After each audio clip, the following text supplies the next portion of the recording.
you're new here, I'm Liz. This is Crate and Crime Time. I'm your host. I sit down, I talk about some true crime, and yeah, that was weird. I'm looking right here. I talk about some true crime, and sometimes there's art involved. Today we're going to be talking about the death of a cheerleader or the murder of Kirsten Costas. So basically, Kirsten is the daughter of very affluent parents, Arthur and Barrett Costas. Her and her brother Peter, they grew up in the small suburban town of Orinda, California. They went to Miramont High School. She was a member of the school's varsity swim team, and she was also on the cheerleading squad, hence Death of a Cheerleader. Kirsten, obviously by the title, Death of a Cheerleader, she dies. So on June 23rd of 1984, she's lured with a fake invitation to dinner at Bobble Lakes, which is a sorority-like group at school. And according to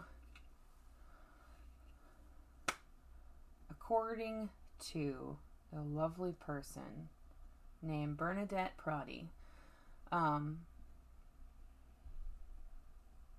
Bernadette planned to take Kirsten to the party to befriend her, but Kirsten became angry when she was told that there's no dinner for the new Bobbies.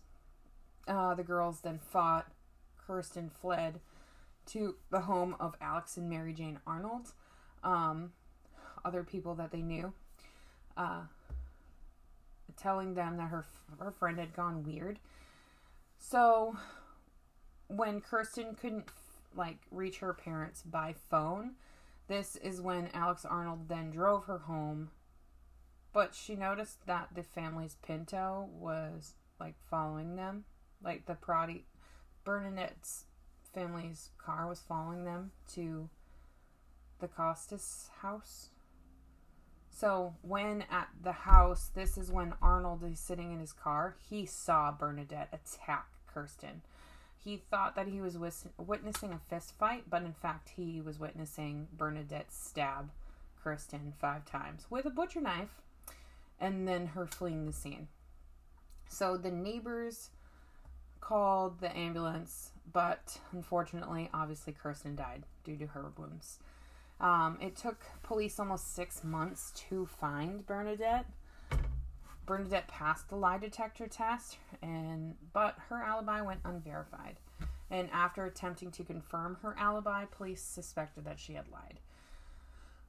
So then, following a conversation during the investigation with an FBI agent, this FBI agent informed her that her arrest was imminent, and they knew that she had killed Kirsten.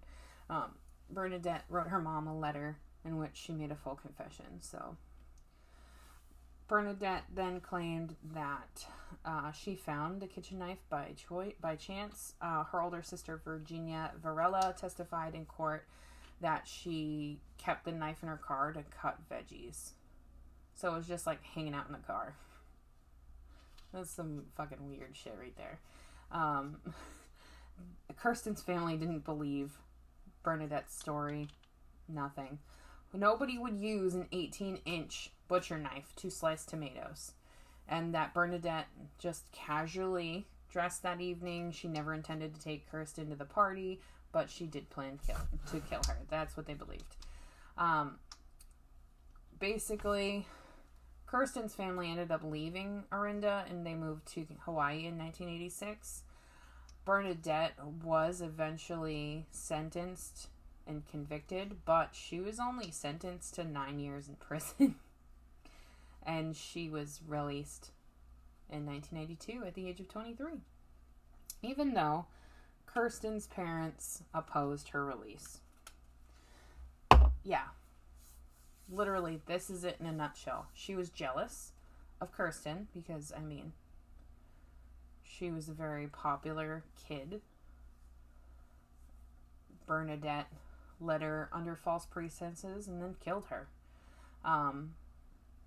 I agree with Kirsten's parents. I don't think that Bernadette should have been released. If she was released, then she should have been put into the mental health system to fully rehabilitate her.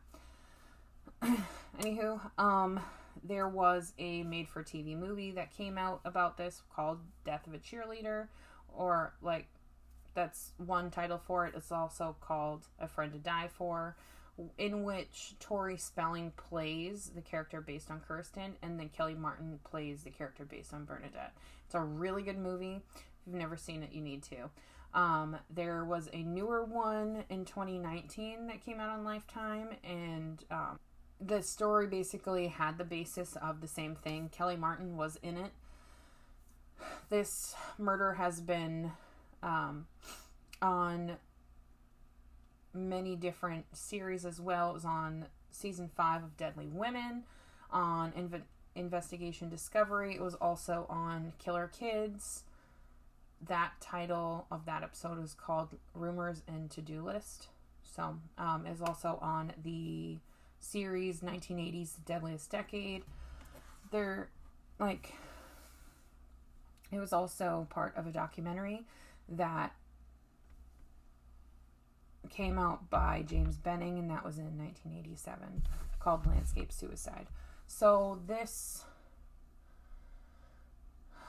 I don't even really know what to say about this case, because, I mean, basically it's just a girl is jealous. So basically this murder happened out of jealousy. That's all you really need to know. So with that being said, I know that was a quick one. That was only a 7-minute for you. But I hope you guys enjoyed, and I'll see you guys in my next video.